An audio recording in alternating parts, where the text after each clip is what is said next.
सबसे बड़ी वर्तमान की जो समस्या है, आर्य समाज के साथ एक षड्यंत्र हो रहा है। बहुत योजनाबद्ध तरीके से इसको खत्म करने की प्लानिंग है। हमारे जैसे साथियों को कई बार लोग कह देते हैं, स्वामी जी इन बातों को मत कहा करो, ये बात तो पुरानी हो गई। पुरानी नहीं हुई। आज हम आजादी की आजाद हवा में सांस लेते हैं तो इसके पीछे हमारे पूर्वजों का बलिदान है, उनकी शहादत है। इसलिए हमें ये आवाज गले में मुझे तो ढोल बांध करके गांव-गांव जाकर के कहना पड़ेगा तो भी कहूंगा, ये देश आजाद हुआ तो इसका श्रेय इसी ध्यान उनके अनुयायी और समाज के कार्यकर्ताओं को जाता है। हमारे पूर्वजों ने अपना सब कुछ इस देश के लिए न्यौछावर किया है, वो बात तो कहनी पड़ेगी। आज आर्य समाज पहले से ज्यादा प्रासंगिक है। आज बेटियों के ऊपर पहले से ज्यादा अत्याचार हो रहे हैं। ये तो सही है कि साक्षरता 60 से लेकर के 70% हो गई बहनों की, लेकिन बहनों के ऊपर अत्याचार बढ़ रहे हैं। एक मिनट में 51 महिलाओं के ऊपर अत्याचार मेरे भारत के अंदर हो रहा है। हम लोग नहीं जागेंगे, सिर्फ सरकारों के भरोसे कुछ नहीं सोच सकते हैं। जब तक समाज नहीं जागेगा कोई कानून शक्ति से लागू नहीं होता है। आज बहन बेटियों का मान सम्मान स्वाभिमान सुरक्षित रखना हम सबकी जिम्मेदारी है।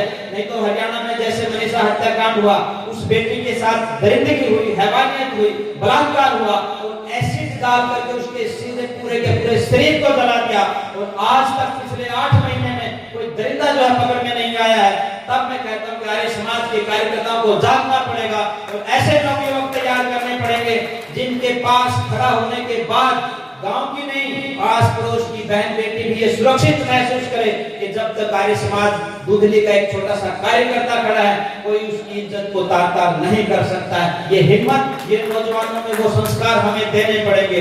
नशे ने इस नौजवान को बर्बाद करके रख दिया है। मैं अक्सर ये बात कहता हूँ, हम उत्तर प्रदेश में खड़े हैं, 5 लाख करोड़ रुपए की वैध नशा जो है 5 करोड़ का, 5 लाख करोड़ का नशा एक साल में सरकारों के द्वारा कहिए या प्रशासन के द्वारा उपलब्ध करवाया जाता है। वो जो ठेके खुले हैं उनकी बात कर रहा हूँ। यदि इलीगल भी जोड़ दिया जाए तो 7 लाख करोड़ रुपए का नशा एक साल में इस उत्तर प्रदेश के अंदर होता है। जो उत्तर प्रदेश को कृष्ण की भूमि मानते हैं, जिस उत्तर प्रदेश को श्री राम की भूमि मानते हैं, उसके ऊपर यदि शराब की नदियां बह रही हैं तो आर्य समाज को खड़ा होना पड़ेगा। सरकारों की मुंह ताकने की जरूरत नहीं है, समाज को जागरूक करना पड़ेगा। जब पीने वाले नहीं रहेंगे तो बेचने वालों की हिम्मत नहीं रहेगी कि आपके गांव में आकर के वो बेच करके दिखा दें। इसके ऊपर काम करने की आवश्यकता है। आज हमारे खास करके बड़े बुजुर्ग यहाँ देख रहा हूं मैं, मुश्किल से 1-2 पगड़ी दिख रही है, 1-2 टोपी दिख रही है, गायब हो गई है। और इसलिए गायब हो गई कि हमारे नौजवानों ने इनका सम्मान करना बंद कर दिया। इनका सम्मान होना चाहिए। दोबारा से गांव-गांव से पगड़ी वाले हमारे बुजुर्ग निकले, ये टोपियां पहन करके बुजुर्ग निकलेंगे। उस विरासत को हमें संभाल करके रखना है। इनके ऊपर काम करने की आवश्यकता है।